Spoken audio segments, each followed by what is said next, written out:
નમસ્કાર, good afternoon, જય શ્રી કૃષ્ણ. આજે આપણે 10મા ચેપ્ટરની શરૂઆત કરીશું. તરંગ પ્રકાશ શાસ્ત્ર. 9મું ચેપ્ટર છે તે કિરણ પ્રકાશ શાસ્ત્ર છે, તેનો આપણે અભ્યાસ કર્યો. પ્રકાશ એ તરંગ સ્વરૂપ ધરાવે છે, તેને અનુલક્ષીને આ પાઠની અંદર કેટલીક ઘટનાઓ આપણને આપેલી છે. આમ તો જે તે સમયે પ્રકાશને લગતા બે જુદા જુદા ખ્યાલો છે તે અસ્તિત્વમાં હતા. કેટલાક વૈજ્ઞાનિકો પ્રકાશને કણ સ્વરૂપ ગણે અને કેટલાક વૈજ્ઞાનિકો પ્રકાશને તરંગ સ્વરૂપ ગણતા હતા. આ બંને જુદા જુદા જે ખ્યાલો છે એને અનુલક્ષીને ભૌતિક વિજ્ઞાનની અંદર જુદી જુદી ઘટનાઓ છે એની સાબિતી પણ આપવામાં આવી છે. જેમ કે લગભગ ઈસવીસન 1637 સૌથી પહેલા ડેકાર્ટિસ નામના વૈજ્ઞાનિકે પ્રકાશ એક કણ સ્વરૂપ છે તેવું દર્શાવ્યું. એટલે કે પ્રકાશ માટેનો કણવાદ તેણે રજૂ કર્યો. પ્રકાશને કણ સ્વરૂપ ધારીને તેણે પ્રકાશનું પરાવર્તન અને વક્રીભવનને પણ સાબિત કરેલું છે. સ્નેલનો નિયમ તેણે સાબિત કરેલો છે. એટલે પ્રકાશ એક કણ સ્વરૂપ ધરાવે છે તેવું તેણે સૌ પ્રથમ કીધું. આપણી જાણકારી માટે છે, આ પાઠની પ્રસ્તાવનાના સ્વરૂપમાં આપણે આ વાત કરીએ છીએ કે સૌ પ્રથમ પ્રકાશ એક કણ સ્વરૂપ છે એવું કહેનાર વૈજ્ઞાનિક છે તે ડેકાર્ટિસ હતા. પ્રકરણ 10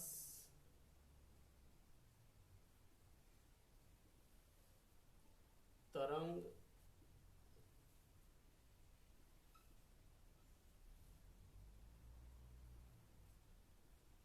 પ્રકાશ શાસ્ત્ર. સૌથી પહેલા વૈજ્ઞાનિક જેણે 1637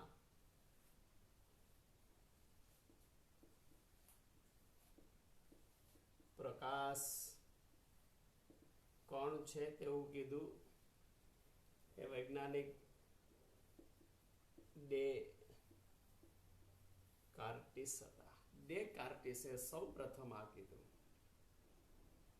ના કણવાદ અનુસાર તેણે એવી આગાહી કરી, મતલબ તેણે એવું દર્શાવ્યું કે જો પ્રકાશ કિરણ એ વક્રીભવન અનુભવી લંબ તરફ વાંકું વળે તો બીજા માધ્યમમાં પ્રકાશની ઝડપ વધારે હોય છે. કણવાદ અનુસાર તેણે આવું દર્શાવ્યું.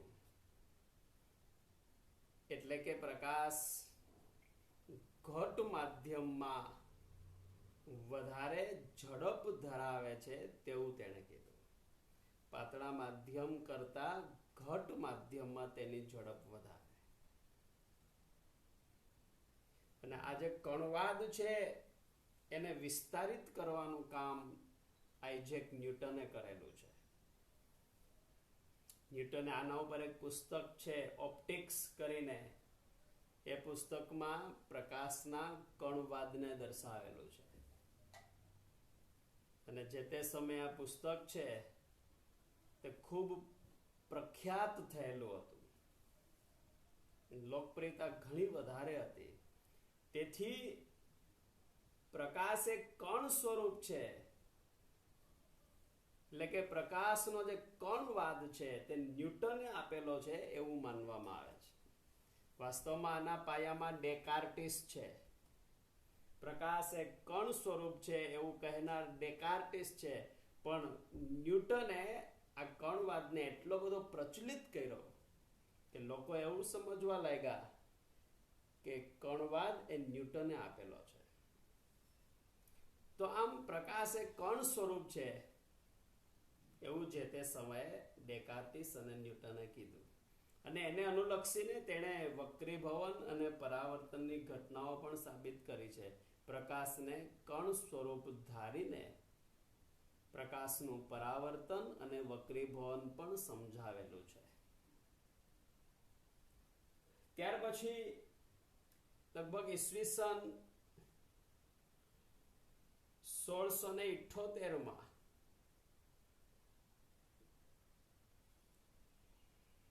એક ડચ ભૌતિક વૈજ્ઞાનિક ક્રિશ્ચિયન હાઇગેન્સ તેણે એવું કીધું કે પ્રકાશ એ તરંગ સ્વરૂપ ધરાવે છે. એટલે કે તેણે પ્રકાશનો તરંગવાદ રજૂ કર્યો. ડેકાર્ટિસ અને ન્યૂટને પ્રકાશનો કણવાદ આપ્યો, જ્યારે હાઇગેન્સે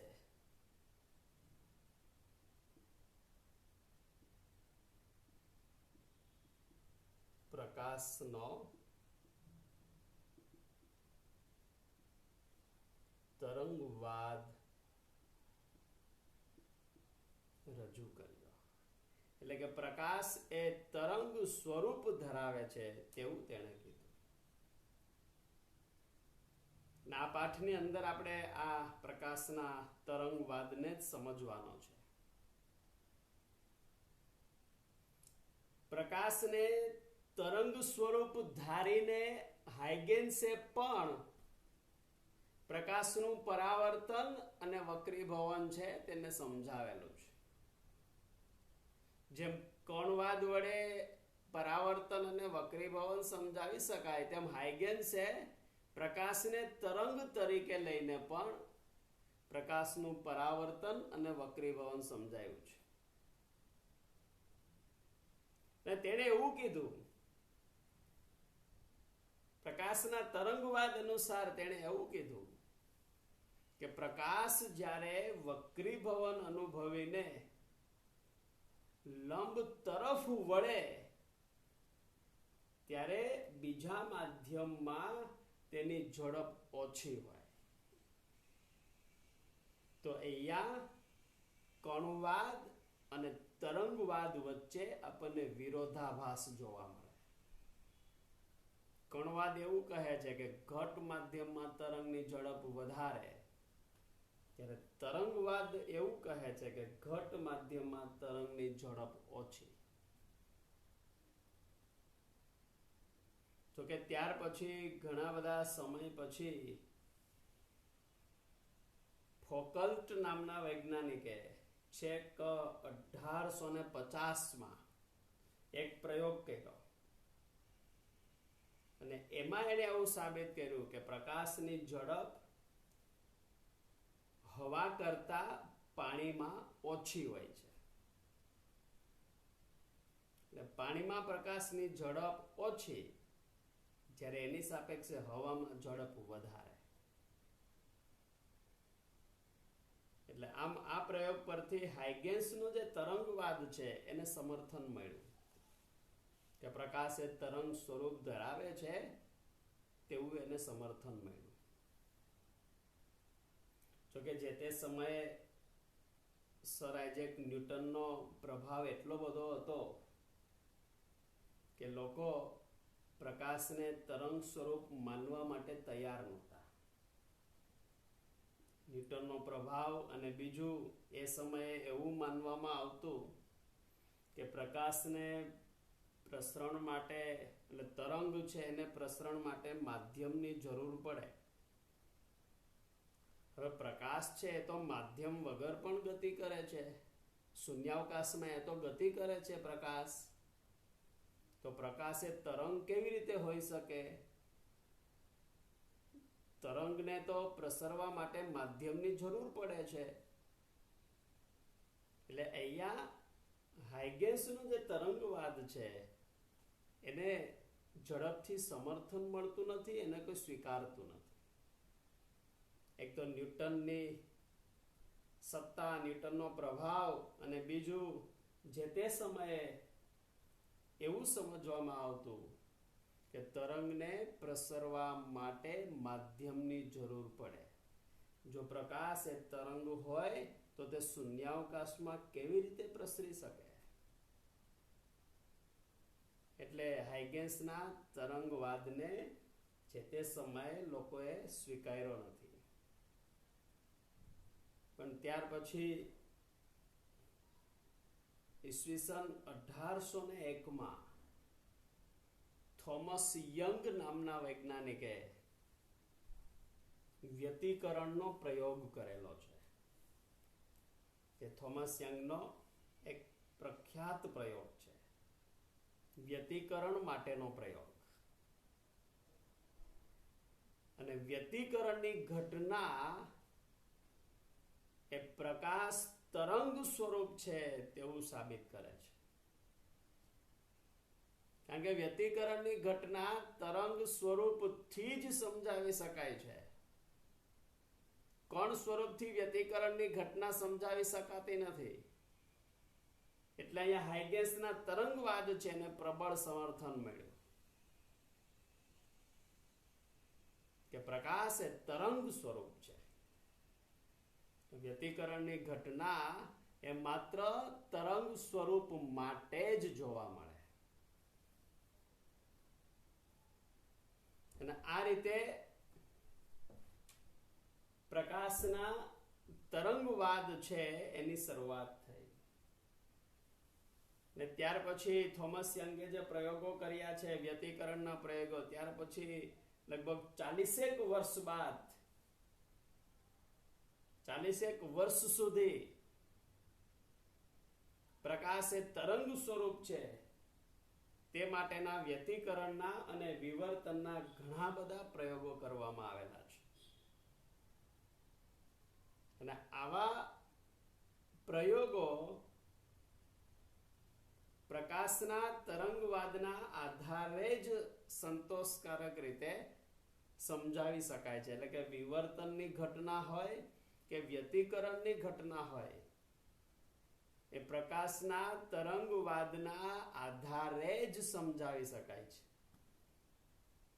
પ્રકાશને કણ તરીકે લઈને વિવર્તન કે વ્યતિકરણની ઘટના સમજાવી શકાતી નથી. એટલે આ બંને ઘટનાઓ છે એ સાબિત કરે છે કે પ્રકાશ એ તરંગ સ્વરૂપ છે. પણ જે તે સમયે મુશ્કેલી એ હતી, આ સ્વીકારવામાં મુશ્કેલી એ હતી કે તરંગ સ્વરૂપ હોય તો તેને પ્રસરવા માટે માધ્યમની જરૂર પડે છે. એ કઈ શૂન્યાવકાશમાં પ્રસરી શકે નહીં. હવે પ્રકાશ છે એ તો શૂન્યાવકાશમાં પ્રસરણ અનુભવે છે, એનો મતલબ પ્રકાશ એ તરંગ નથી. આ એક મુશ્કેલી હતી. પણ આપણે આગળના ભાગ 1 ની અંદર વિદ્યુત ચુંબકીય તરંગોનો અભ્યાસ કરેલો છે અને એમાં આપણે જોયું કે ક્લાર્ક મેક્સવેલે એ સાબિત કરેલું છે કે પ્રકાશ એ વિદ્યુત ચુંબકીય તરંગો છે. મેક્સવેલે જુદા જુદા સમીકરણોના આધારે પ્રકાશ એ તરંગ સ્વરૂપ ધરાવે છે, પ્રકાશ એ વિદ્યુત ચુંબકીય તરંગો છે એવું સાબિત કર્યું. અને પ્રકાશ એ શૂન્યાવકાશમાં બદલાતા જતા વિદ્યુત ક્ષેત્ર અને ચુંબકીય ક્ષેત્રની સંયુક્ત અસર છે. એટલે કે પ્રકાશ એ શૂન્યાવકાશમાં પણ પ્રસરે છે અને તે વિદ્યુત ચુંબકીય તરંગ છે.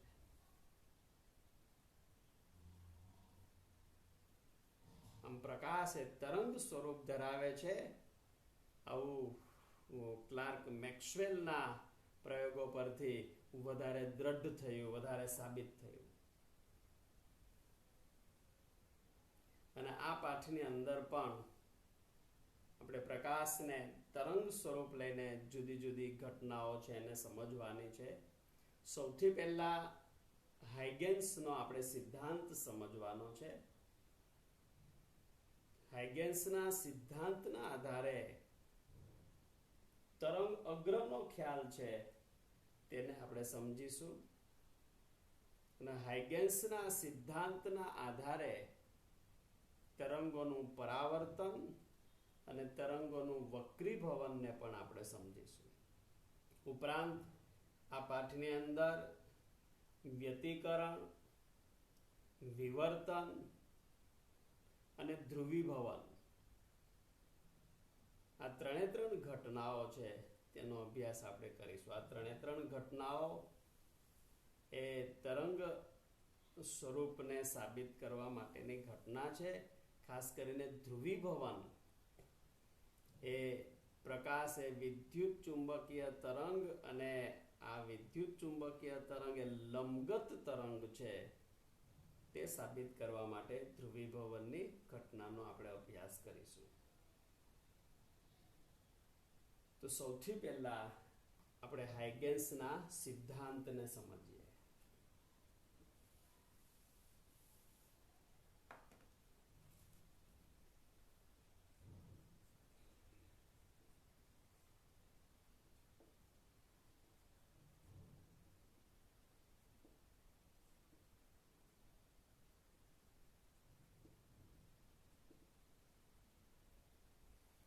હાઇગેન્સનો સિદ્ધાંત.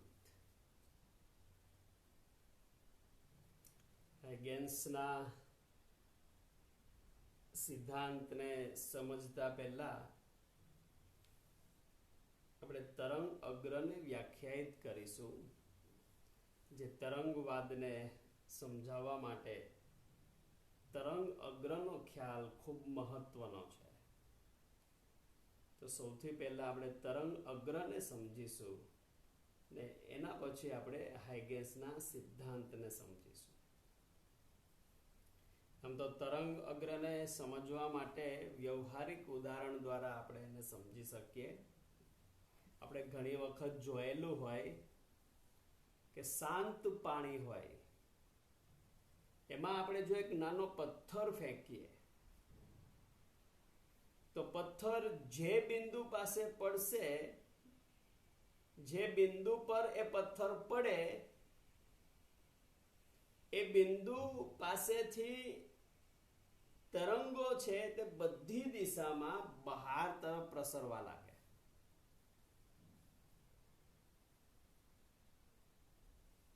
અને આપણે જોઈ શકીએ છીએ કે જે બિંદુ પાસે પથ્થર ફેંકવામાં આવે છે તે બિંદુથી બહાર તરફ આ તરંગો પ્રસરે. તરંગ એટલે ખરેખર શું? તો કે જે બિંદુ પાસે આપણે પદાર્થને ફેંકેલો છે, પથ્થરને ફેંકેલો છે, એનો મતલબ આપણે શાંત પાણીમાં વિક્ષોભ ઉત્પન્ન કર્યો છે, ખલેલ ઉત્પન્ન કર્યો છે, ડિસ્ટર્બન્સ ઉત્પન્ન કર્યું છે. અને એ જે વિક્ષોભ છે એ માધ્યમમાં આગળ વધવા લાગે, પાણીમાં આગળ વધવા લાગે. વિક્ષોભનું આગળ વધવું એને તરંગ કહેવાય. તરંગ એટલે માધ્યમમાં વિક્ષોભની ગતિ.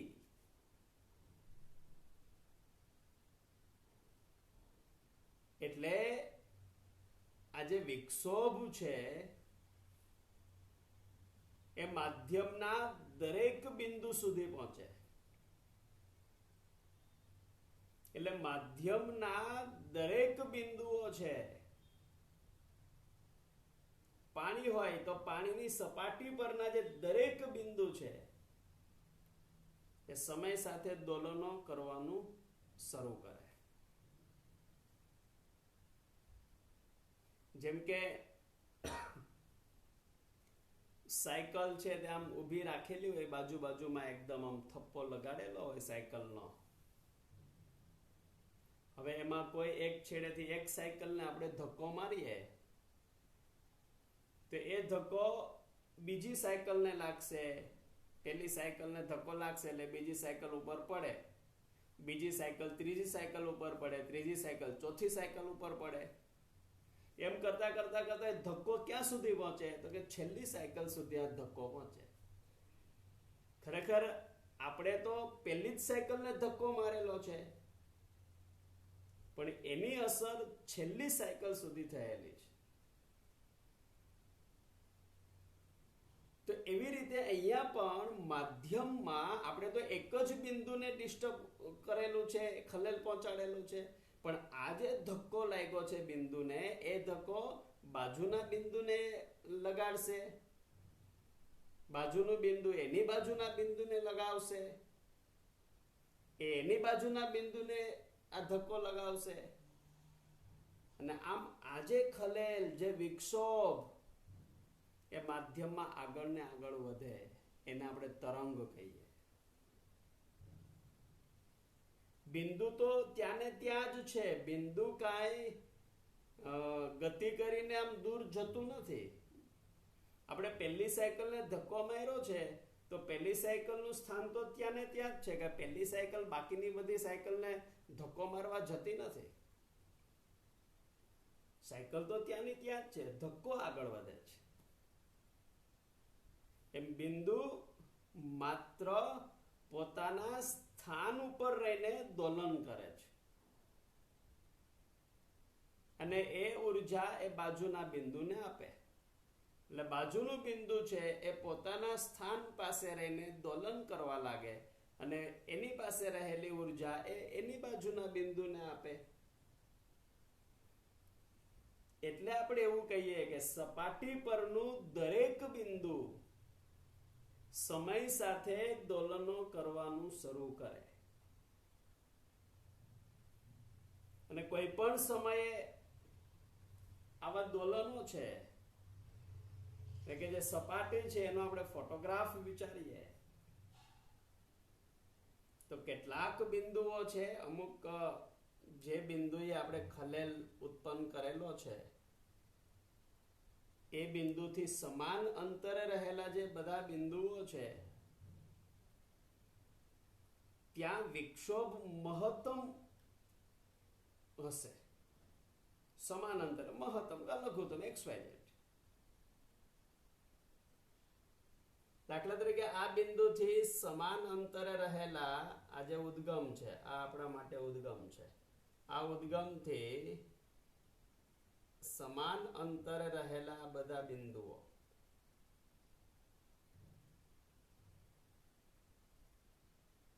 આપણે આવો એક ગોળો વિચારીએ, વર્તુળાકાર વિચારીએ.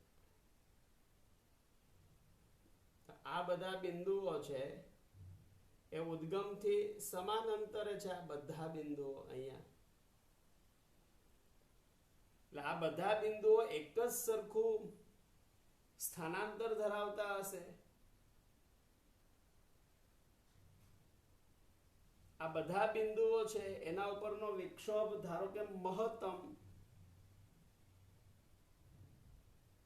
એટલે વિક્ષોભ મહત્તમ એટલે આ બધા બિંદુઓ છે એના દોલનના સૌથી મહત્તમ ઊંચાઈ પર છે, અથવા સૌથી ન્યૂનતમ ઊંચાઈ પર છે. તો આવી જે સ્થિતિ આપણને મળે તો આપણને આવા સમાન સ્થાનાંતર દર્શાવતા એક ઘણા બધા બિંદુ જોવા મળશે કે જે આવો એક વર્તુળાકાર ગાળો દર્શાવે છે, વર્તુળાકાર વલય દર્શાવે છે. અને આ બધા બિંદુઓ છે તે ઉદ્ગમથી સરખા જ અંતરે હશે. એટલે ઉદ્ગમથી સમાન અંતરે રહેલા જે આ બધા બિંદુઓ છે, આ વર્તુળાકાર વલય પરના બધા બિંદુઓ એ ઉદ્ગમથી સમાન અંતરે છે. અને તેથી આ બધા બિંદુઓ એ સમાન કળામાં દોલન કરતા હોય છે. એટલે કે આ બધા બિંદુઓ કાં તો સૌથી મહત્તમ સ્થાન પર, એક સાથે બધાનું સ્થાન મહત્તમ, અથવા એક સાથે બધાનું સ્થાન લઘુત્તમ, ન્યૂનતમ, કે પછી એક સાથે બધાનું સ્થાન છે તે મધ્યમાન સ્થાન ઉપર, ટૂંકમાં કોઈ પણ સ્થાને આ બધા જ બિંદુઓની સ્થિતિ એક જ સરખી હોય. એટલે આપણે એવું કહી શકીએ કે આ બધા જ બિંદુઓ છે તે સમાન કળામાં દોલન કરતા હોય. ને આવા સમાન કળામાં દોલન કરતા કણોમાંથી પસાર થતા કાલ્પનિક પૃષ્ઠને તરંગ અગ્ર કહેવામાં આવે છે.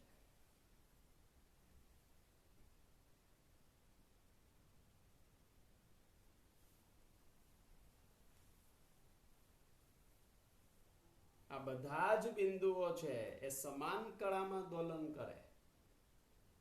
ના દરેક બિંદુઓમાંથી પસાર થતું કાલ્પનિક પૃષ્ઠ એને તરંગ અગ્ર કહેવાય. એટલે સમાન કળામાં દોલન કરતા બિંદુઓના સ્થાનને તરંગ અગ્ર કહેવામાં આવે છે. એટલે તરંગ અગ્ર એટલે અચળ કળા ધરાવતી સપાટી. એટલે તરંગ અગ્ર પરના બધા બિંદુઓ છે એ સમાન કળામાં હોય. એટલે દરેકની કળા એક જ સરખી. આવી જે કાલ્પનિક સપાટી અથવા જે પૃષ્ઠ એને આપણે તરંગ અગ્ર કહીએ. અને આવું એક તરંગ અગ્ર અહીંયા આપણે આ દર્શાવેલું છે. અને તરંગ અગ્ર છે આમ આગળ ને આગળ વધતું જાય બધી બાજુ, બધી દિશામાં. અને તરંગ અગ્ર જે ઝડપથી ઉદ્ગમથી બહાર તરફ ગતિ કરે છે તેને આપણે તરંગની ઝડપ કહીએ. એટલે તરંગ અગ્રની ઝડપ એટલે તરંગની ઝડપ. તરંગની ઉર્જા એ તરંગ અગ્રને લંબ દિશામાં ગતિ કરે.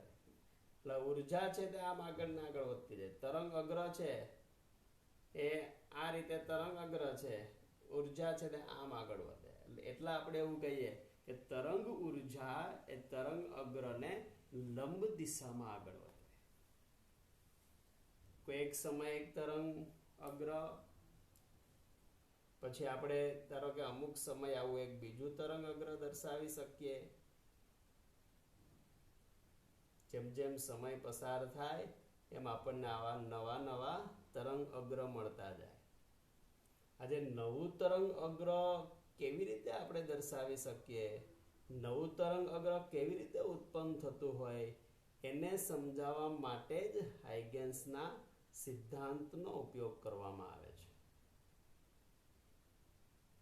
એટલે નવું તરંગ અગ્ર હાઇગેન્સના સિદ્ધાંત વડે આપણે સમજી શકીએ.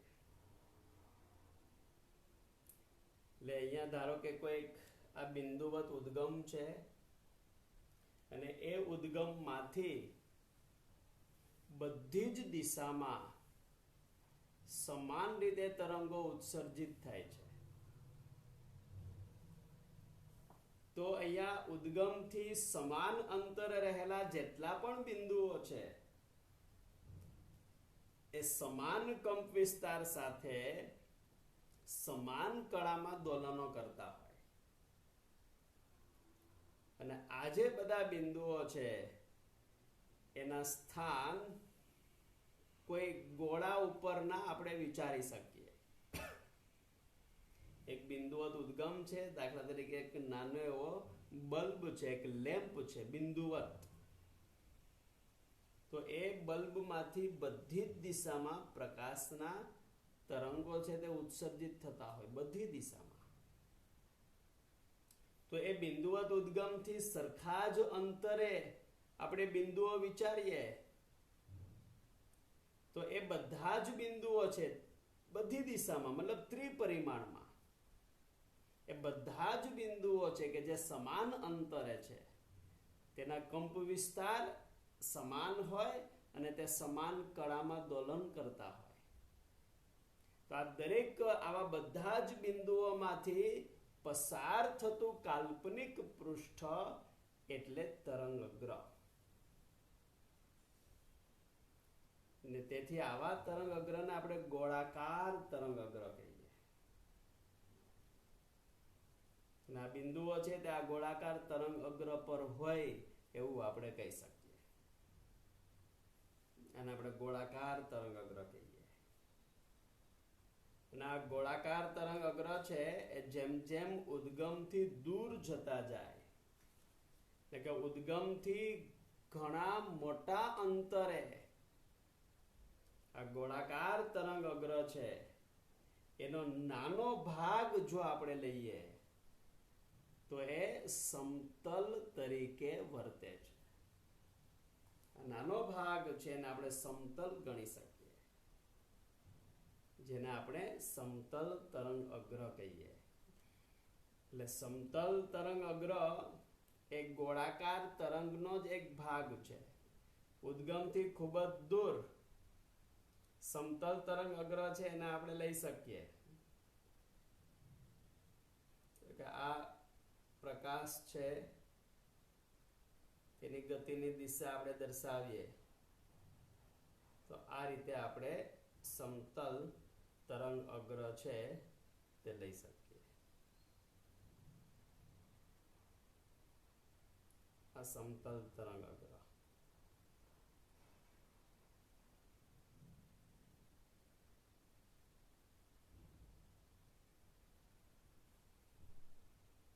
ઉદ્ગમથી ખૂબ જ દૂરના અંતરે ગોળાકાર તરંગ અગ્રનો નાનો ભાગ એને આપણે સમતલ ગણી શકીએ. અને આ સમતલને જ આપણે સમતલ તરંગ અગ્ર કહીએ. તો આ રીતે તરંગ અગ્ર છે એને આપણે સમજી શકીએ.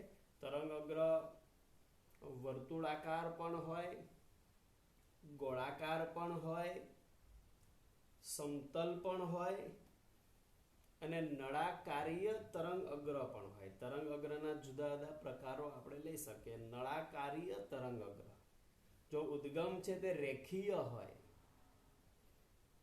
દાખલા તરીકે ટ્યુબલાઇટ છે, આ એક ઉદ્ગમ છે, આ ટ્યુબલાઇટ છે, તો આમાંથી જે પ્રકાશ ઉત્પન્ન થાય બધી દિશામાં થાય.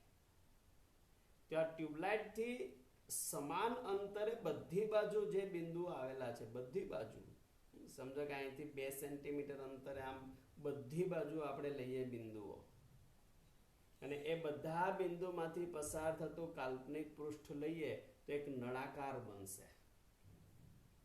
એને આપણે કહીએ નળાકાર તરંગ અગ્ર.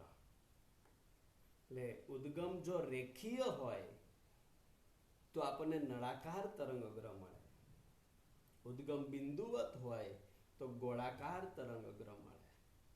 અને ઉદ્ગમથી ખૂબ જ દૂરના અંતરે આપણને સમતલ તરંગ અગ્ર મળે. પ્રશ્ન એ થાય કે આ નવું તરંગ અગ્ર કેવી રીતે ઉત્પન્ન થતું હોય? આ એક તરંગ અગ્ર છે, આ બીજું તરંગ અગ્ર છે, નવું જે બન્યું છે એ આપણે કેવી રીતે એને દર્શાવી શકીએ? તો એના માટે હાઇગેન્સના સિદ્ધાંતને આપણે સમજવો પડે.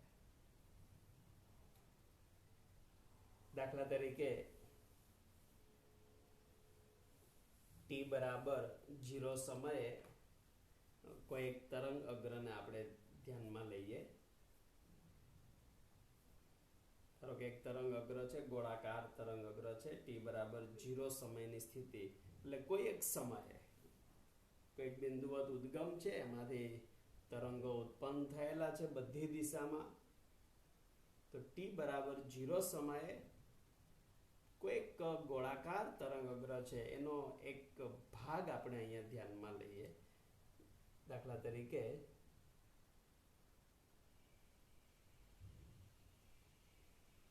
આવું અહીંયા આ ગોળાકાર તરંગ અગ્ર છે એનો એક આપણે ભાગ દર્શાવેલો છે,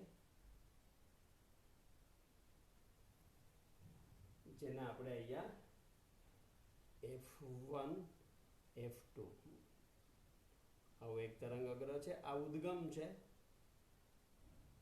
આ ઉદ્ગમ O, એમાંથી બધી દિશામાં તરંગો ઉત્પન્ન થયેલા છે ને અહીંયા આપણે t બરાબર 0 સમયે કોઈક તરંગ અગ્રને દર્શાવેલું છે. હવે અમુક સમય પછી, એટલે ધારો કે t બરાબર τ સમયે, એટલે કે અમુક સમય પછી નવું તરંગ અગ્ર આપણને કેવી રીતે મળે એના માટે હાઇગેન્સનો સિદ્ધાંત છે તે ઉપયોગી છે.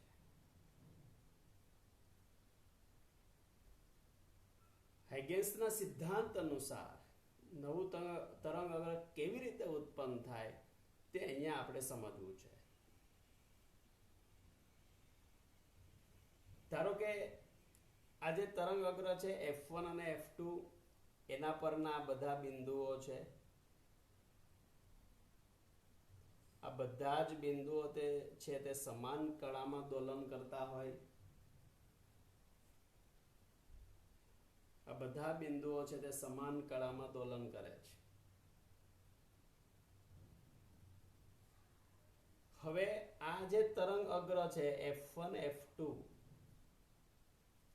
એ તરંગ અગ્ર પરના આ બધા બિંદુઓ છે એ દરેક બિંદુ જાણે કે ઉદ્ગમ હોય એની જેમ એ વર્તે.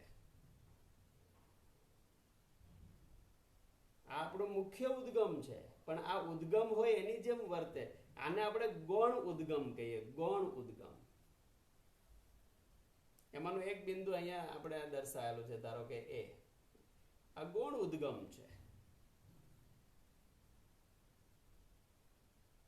જાણે કે વિક્ષોભ અહીંયા ઉત્પન્ન થયેલો છે. એમ ખરેખર વિક્ષોભ અહીંયા ઉત્પન્ન થયો છે, પણ તરંગ અગ્ર પરના જે બિંદુઓ છે તે પોતે ગૌણ ઉદ્ગમ તરીકે વર્તે અને પોતાનામાંથી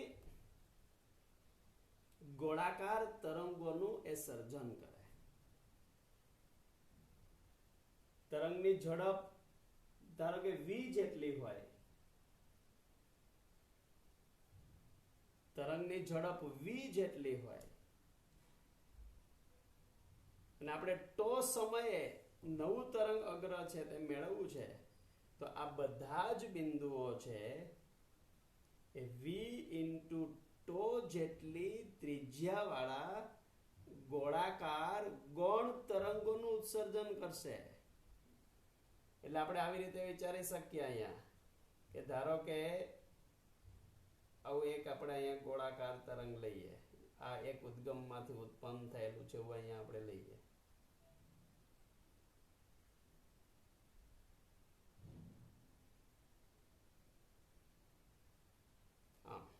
આમ બધા બિંદુમાંથી થશે. આ રીતે આપણે આમ બધા બિંદુમાંથી આખો ગોળો ન દોરીએ, પણ આ રીતે એનો ભાગ દર્શાવીએ. આ બધા બિંદુઓ છે એમાંથી આવા ગોળાકાર ગૌણ તરંગોનું ઉત્સર્જન થાય.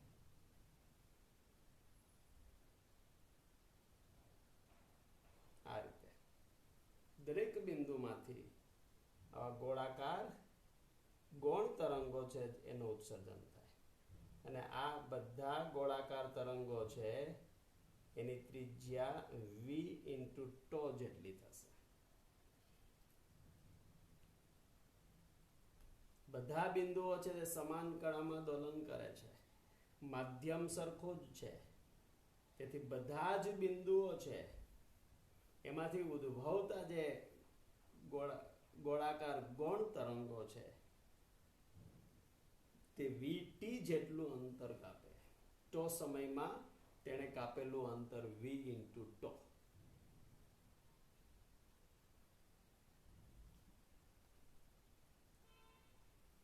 હવે આવા જે ગોળાકાર તરંગો ઉત્પન્ન થયેલા છે, આવા ગોળાકાર તરંગોને પરિસ્પર્શતું જો પૃષ્ઠ લેવામાં આવે, આવું આ દરેક ગોળાઓ છે એને સ્પર્શતું આપણે આવું પૃષ્ઠ લઈએ આજે આપણને નવું પૃષ્ઠ મળ્યું, જેને આપણે અહીંયા G1 G2 વડે દર્શાવીએ. તો આજે નવું પૃષ્ઠ મળ્યું તે નવા તરંગ અગ્ર તરીકે વર્તે છે.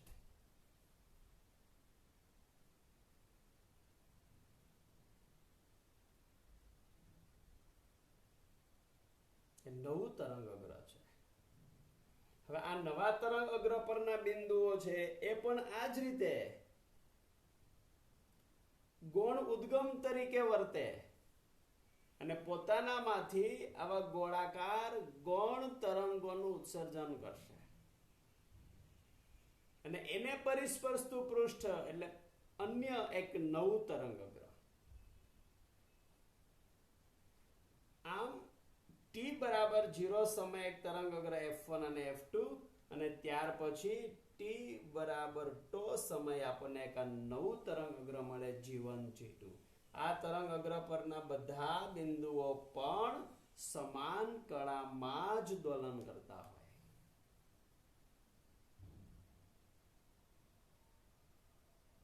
એટલે આવા જે લઘુ તરંગો ગોળાકાર તરંગો મળે છે, નાના એટલે લઘુ, એને પરિસ્પર્શતું પૃષ્ઠ એટલે નવું તરંગ અગ્ર. એના પછી પાછું અન્ય એક તરંગ અગ્ર મળે. એટલે આપણે એવું કહી આયા કે જાણે કે તરંગ અગ્ર આગળ ને આગળ ગતિ કરે છે. આ તરંગ અગ્રની ગતિ, તરંગ અગ્રની ઝડપ એટલે તરંગની ઝડપ.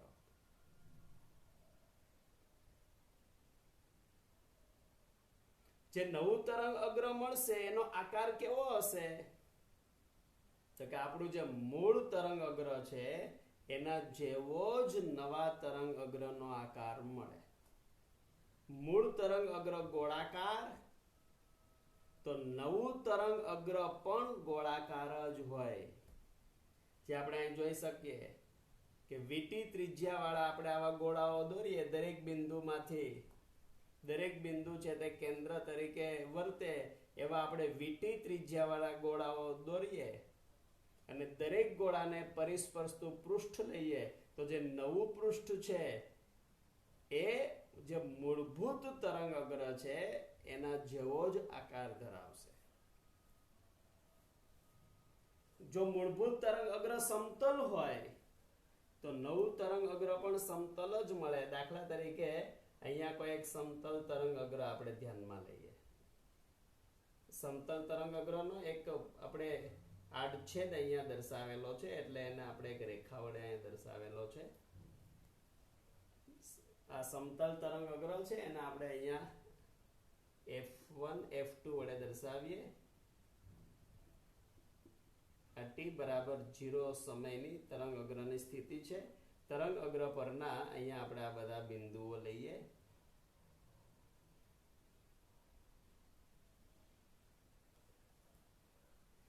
હવે ધારો કે τ સમયે નવું તરંગ અગ્ર લેવું છે, એટલે આપણે અહીંયા v into τ જેટલી તરંગની ઝડપ ધારો કે v છે, તો v into τ જેટલી ત્રિજ્યા વાળા આપણે આવો ગોળાઓ દોરી શકીએ.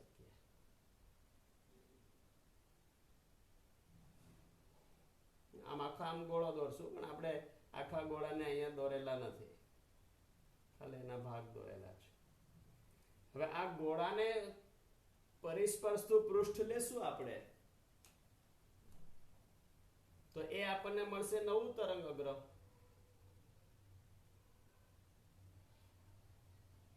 આ આપણને મળશે નવું તરંગ અગ્ર G1 G2 અને t બરાબર τ સમયે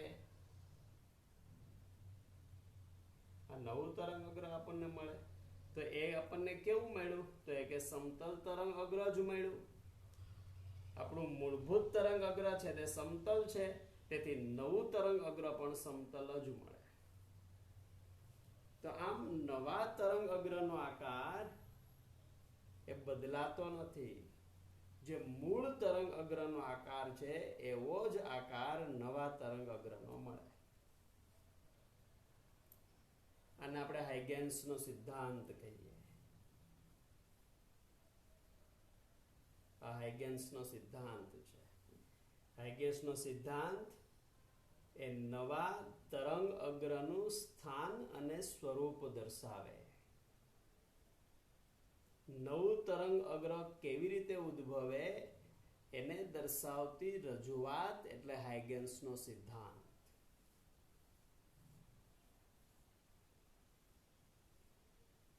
કે જે આ આપણું તરંગ અગ્ર છે F1 F2, એ તરંગ અગ્ર પરના દરેક બિંદુ એ આપણા માટે ગૌણ બિંદુ છે, ગૌણ ઉદ્ગમ છે. અને આ ગૌણ ઉદ્ગમમાંથી નાના નાના ગોળાકાર તરંગોનું ઉત્સર્જન થાય. આ ગોળાકાર તરંગોને પરિસ્પર્શતું પૃષ્ઠ એટલે તો સમયે નવા તરંગ અગ્રનું સ્થાન અને સ્વરૂપ, આને આપણે હાઇગેન્સનો સિદ્ધાંત કહીએ. પણ આ હાઇગેન્સના સિદ્ધાંતની એક મર્યાદા છે કે આપણને આ સિદ્ધાંત ને ધ્યાનમાં લઈએ તો એક અહીંયા પણ આવું તરંગ અગ્ર મળે. અહીંયા આપણે આજે આખો ગોળો છે તો ગોળાનો જે પાછળનો ભાગ છે એને પરિસ્પર્શતું પૃષ્ઠ લઈએ તો અહીંયા પણ આપણને આવું એક પૃષ્ઠ મળે છે. આ પરિસ્પર્શતું પૃષ્ઠ મળે છે D1 D2. આ આપણે કહીએ આ તરંગ અગ્ર D1 D2. એટલે એવું કહી શકાય કે સમજો કે પ્રકાશનું તરંગ છે તો એનો તરંગ અગ્ર આગળના ભાગમાં પણ હોય અને પાછળના ભાગમાં પણ હોય. એટલે પ્રકાશ સતત આગળ જ આમ જાય એવું નથી, આગળ હોય પાછળ હોય, આગળ હોય પાછળ, આ રીતે હોય. તો પ્રશ્ન એ થાય કે તો પાછળના ભાગમાં તો આપણને પ્રકાશની તીવ્રતા જોવા નથી મળતી. હાઇગેન્સના સિદ્ધાંત અનુસાર તો પાછળ પણ તરંગ અગ્ર તો છે. આ હાઇગેન્સના સિદ્ધાંતની મર્યાદા છે. પણ હાઇગેન્સે એવો તર્ક આપેલો છે કે આજે ગોળાકાર તરંગો ઉત્પન્ન થયા છે, લઘુ ગોળાકાર તરંગો જે છે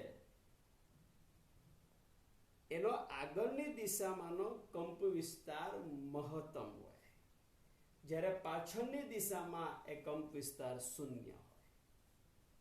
અને તેથી પાછળનું જે તરંગ અગ્ર છે એને ધ્યાનમાં લેવામાં આવતું નથી, કારણ કે અહીંયા કંપ વિસ્તાર શૂન્ય એટલે તીવ્રતા 0 થાય, પ્રકાશની તીવ્રતા 0, અને તેથી ત્યાં પ્રકાશ જોવા મળતો નથી.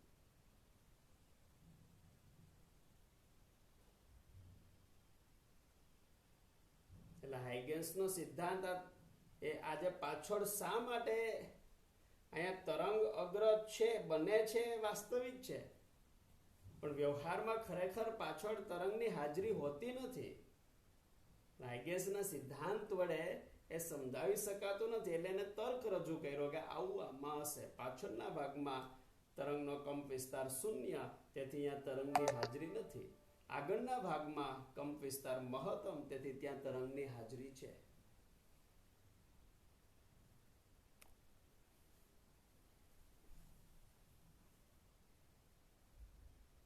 તો આ રીતે આપણે હાઇગેન્સના સિદ્ધાંતને સમજી શકીએ.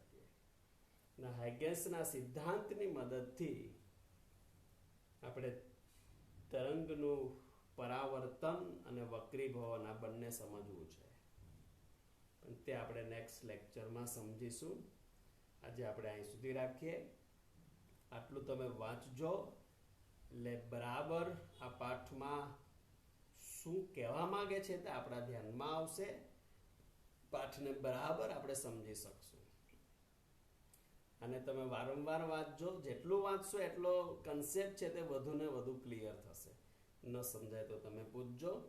આજે આપણે અહીં સુધી રાખીએ, બાકીનું નેક્સ્ટ લેક્ચરમાં